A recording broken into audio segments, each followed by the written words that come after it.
Ayan, mensahe naman po galing kay Gina Bauto.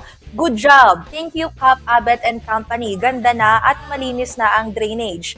Iwasan na po na magtapon ng basura dyan upang mapanatili ang kalinisan. Salamat po.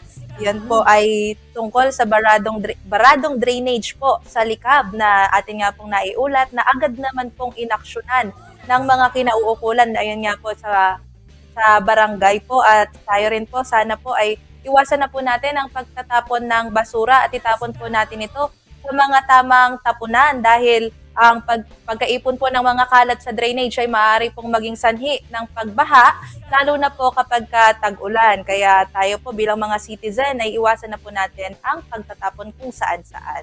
Maging responsable po tayo sa bawat akit po natin. At maraming salamat din sa mga barangay officials, barangay tanod. Katuwang po ang Menro dito sa bayan ng Likab. Dito, Carmela, no? Yes po, Salika.